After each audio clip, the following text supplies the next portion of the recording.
जय हिंद दोस्तों, study trends में आपका स्वागत है।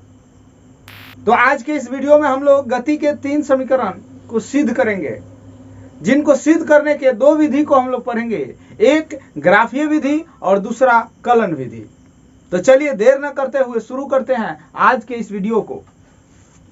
तो जैसा कि आपको बोर्ड पर दिख रहा है, ये है हमारा गति के तीनों समीकरण। पहला है v बराबर u प्लस at, ये गति के प्रथम समीकरण है। दूसरा है s बराबर ut plus half at square, ये हमारे गति के दूसरे समीकरण है। और तीसरा है v स्क्वायर बराबर u स्क्वायर प्लस 2as, ये हमारे गति के तीसरे समीकरण है। दोस्तों यहाँ पर देखिए कि ये जो v है वो अंतिम वेग होता है और u जो होता है वो प्रारंभिक वेग होता है। a जो लिखे हैं वो त्वरण को दर्शाता है और t जो है समय को दर्शाता है, और ये s जो है ये विस्थापन को दर्शाता है। ठीक है, तो आगे बढ़ते हैं और पहले समीकरण को हम लोग सिद्ध करेंगे। जैसे कि आपको बगल में ग्राफ दिया हुआ है, ग्राफ को समझ लेते हैं। कोई भी जब भी हम स्थिति दर्शाते हैं तो 2 अक्षों से दर्शाएंगे। ठीक है, तो एक अक्ष जो है x अक्ष है और दूसरा y अक्ष है। यहाँ पर देखिए जब दोनों अक्ष एक दूसरे से मिलते हैं तो उसको मूल बिंदु कहिए, यानी कि आप यहाँ से शुरुआत कर सकते हैं। यानी कि यहाँ पर जो है, और ये जो ग्राफ होगा ये क्या होगा, वेग समय ग्राफ होगा। क्या होगा, वेग समय ग्राफ होगा। यहाँ पर देखिए ये 0 समय में, ठीक है, जो वस्तु का वेग होगा प्रारंभिक वो u होगा, और t समय के बाद वस्तु का जो वेग होगा वो कहाँ चल जाएगा जी, v हो जाएगा। और इस तरह से एक ग्राफ मिलेगा जो a और b से दर्शाया गया है, बिंदु a से b को दर्शाया गया है।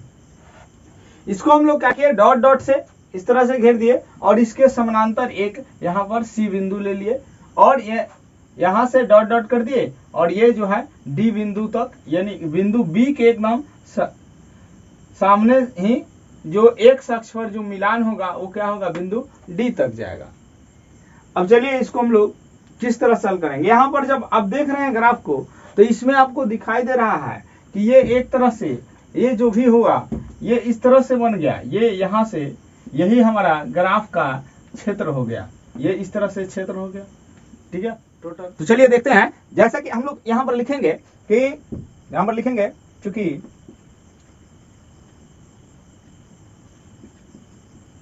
कोई वस्तु u वेग से प्रारंभ करती है तथा t समय में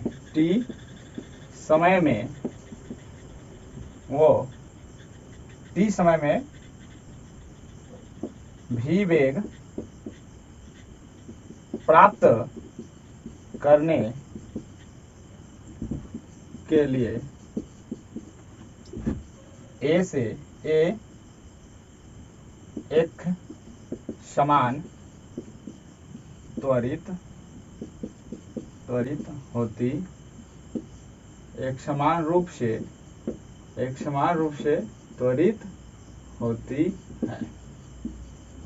ठीक है, यानी कि कोई वस्तु जो है वो u वेग से प्रारंभ होती है और t समय के बाद उसका वेग जो है v हो जाता है, और इसमें जो परिवर्तन हुआ वो क्या हो रहा है, एक समान परिवर्तन हो रहा है। यानी यहाँ पर जो त्वरण है वो क्या है जी, नियत है। इस बात को याद रखिएगा और तभी हम लोग सिद्ध कर पाएंगे इस समीकरण को। ठीक है, तो चलिए हम लोग देखते हैं। अब जानते हैं कि जो वेग समय ग्राफ जो होता है वो क्या देता है, उसका जो ढाल होता है, वेग समय ग्राफ का ढाल वो त्वरण देता है। तो यहाँ पर लिखेंगे हम लोग कि चूंकि वेग समय ग्राफ की ढाल त्वरण देता है। क्या देता है, त्वरण देता है। ठीक है, अब इसलिए क्या होगा, त्वरण को हम लोग क्या करते हैं, ए लिखते हैं। ए बराबर वेग में परिवर्तन, वेग में परिवर्तन। अब यहां पर आप ध्यान दीजिएगा, बटा समय, यानी उस परिवर्तन को करने में, यानी परिवर्तन करने में जो समय लगा है, आखिर वो कितने समय के बाद परिवर्तन हुआ है, उसको हम लोग नीचे लिखते हैं। तो यहां पर देखिए, जैसे ग्राफ में दिख रहा है आपको, ये यहां था, अब फिर वेग उसका क्या हो गया भी, तो परिवर्तन कितना का हुआ। तो परिवर्तन को दर्शाने के लिए हम लोग क्या करेंगे, ये इस तरह से करेंगे, ठीक है।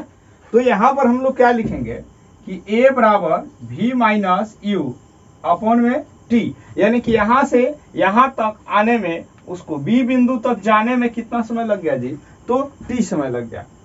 अब यहां से क्या होगा कि ये जो है भाग में है, इधर आएगा तो पूरा में, तो कुछ इस प्रकार हो जाएगा, यानी a t बराबर v माइनस यू, और यहां से आप और परिवर्तन करिएगा तो ये क्या हो जाएगा, v बराबर, अब ये u माइनस में इधर लेकर आ जाइए तो क्या हो जाएगा, प्लस में हो जाएगा, तो u प्लस at हो जाएगा, और यहीं से आपका गति का प्रथम समीकरण सिद्ध हुआ।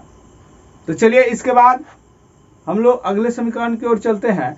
फिर से एक बार समझ लीजिए, ये है गति का प्रथम समीकरण v बराबर u प्लस at, और इसी को हम लोग को सिद्ध करना है। हम लोग मान लेते हैं कि कोई वस्तु जो है वो u वेग से प्रारंभ होती है और t समय के पश्चात उसका वेग जो होता है v हो जाता है, और इसमें जो त्वरण उत्पन्न हुआ वो a हुआ, जो एक समान गति, एक समान त्वरित हुआ, एक समान रूप से त्वरित हुआ।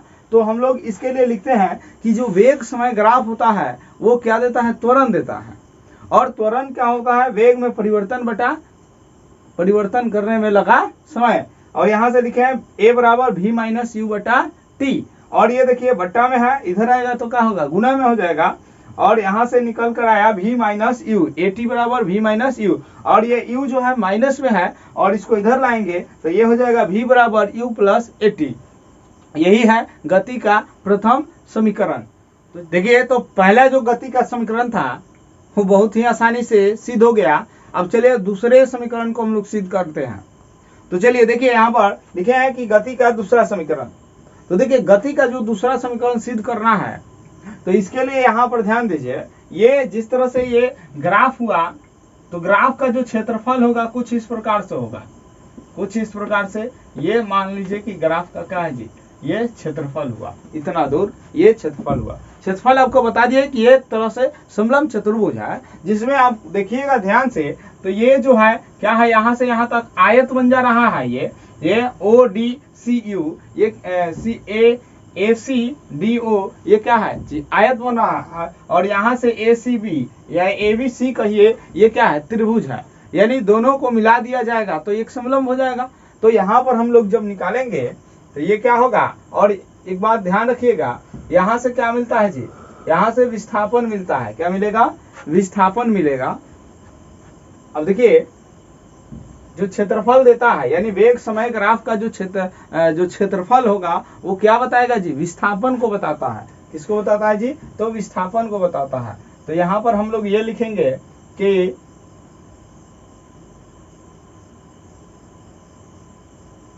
चतुर्भुज, यहाँ पर लिखेंगे हम लोग कि, यहाँ पर लिख दीजिएगा एक पॉइंट कि वेग समय ग्राफ, वेग समय ग्राफ का क्षेत्रफल क्या बताएगा जी, विस्थापन को बताता है, ठीक है। तो यहां पर लिखेंगे हम लोग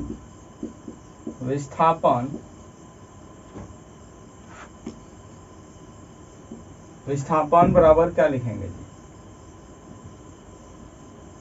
यहां पर पहले इसका क्षेत्रफल लिख लीजिए। क्षेत्रफल लिखेंगे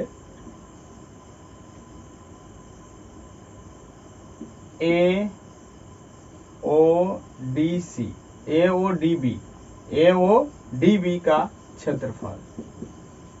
इसमें ध्यान दीजिएगा, इसमें जब हम लोग क्षेत्रफल देखेंगे तो ये एक तरह से क्या हो जाएगा, यहाँ पर एक त्रिभुज हो जाएगा, यानी कि त्रिभुज लिख सकता है इसको, त्रिभुज ABC का क्षेत्रफल जोड़ हो जाएगा आयत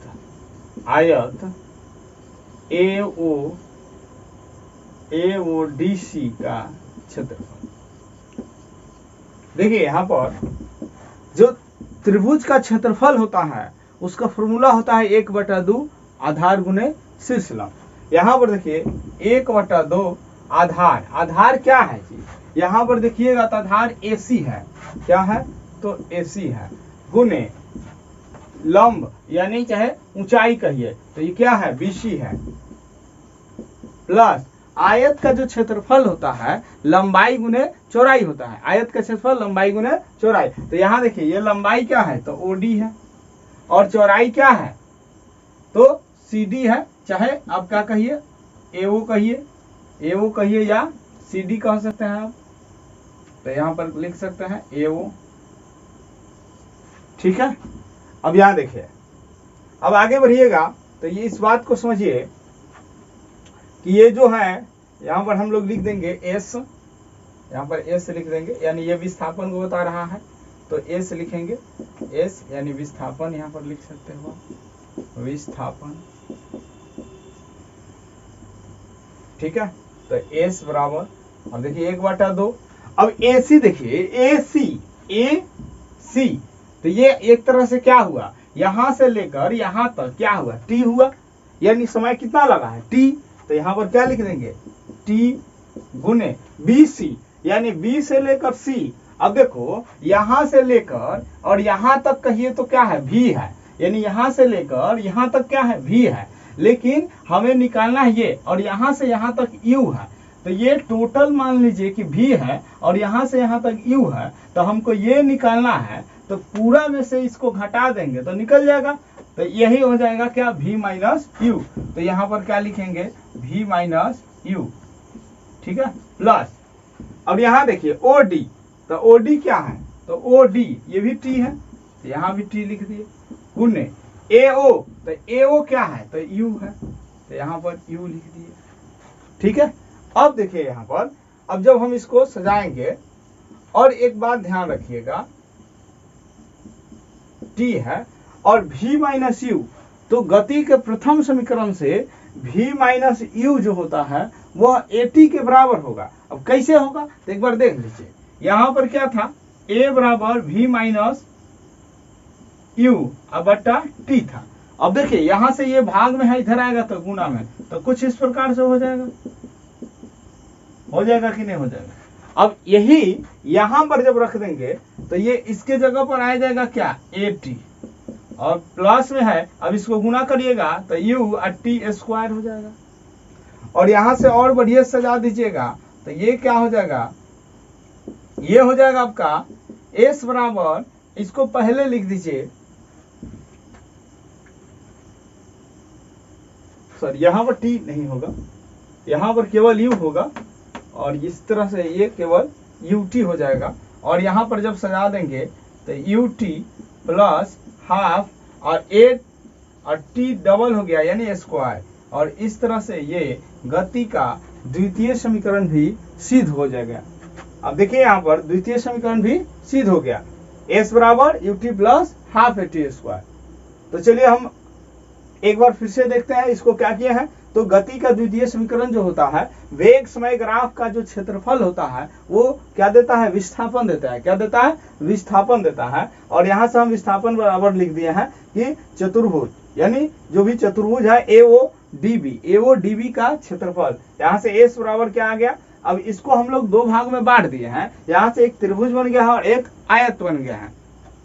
त्रिभुज का क्षेत्रफल आपको पता ही है 1/2 गुने आधार गुने शीर्षलंब होता है, चाहे ऊंचाई कहिए, और आयत का क्षेत्रफल होता है लंबाई गुने चौड़ाई, जो कि यहाँ से लंबाई है और ये चौड़ाई है।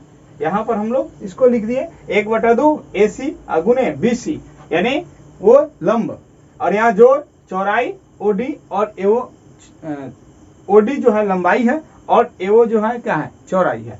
यहाँ पर देखिए 1/2 और ये AC, तो A से लेकर C, यानी कि यहाँ से क्या है जी, ये T है, टी है तो टी लिख दिए, और बी सी यानी बी से सी, तो आपको पता है पूरा यहाँ से यहाँ तक क्या है, भी है, और ये यहाँ से यहाँ तक यू है, हमको निकालना है ये, तो इसमें से घटा देंगे तो निकल जाएगा, तो यही हो गया भी माइनस यू। और फिर ओडी क्या है, टी है, और ए ओ क्या है, यू है, यहाँ पर लिख दिए। अब आपस में गुणा किए थे यूटी हो गया, और यहाँ पर देखिए अब ये गति के प्रथम समीकरण से यहाँ से ये क्या आ गया है जी कि एटी बराबर भी माइनस यू, तो भी माइनस यू के जगह पर एटी रख दिए, अब जब गुना होगा तो एटी स्क्वायर हो जाएगा, तो हाफ एटी स्क्वायर, यहाँ पर यूटी जो था पहले कर दिए, तो एस बराबर UT plus half eighty square हो गया। चलिए हम अगले समीकरण को सिद्ध कर रहे हैं।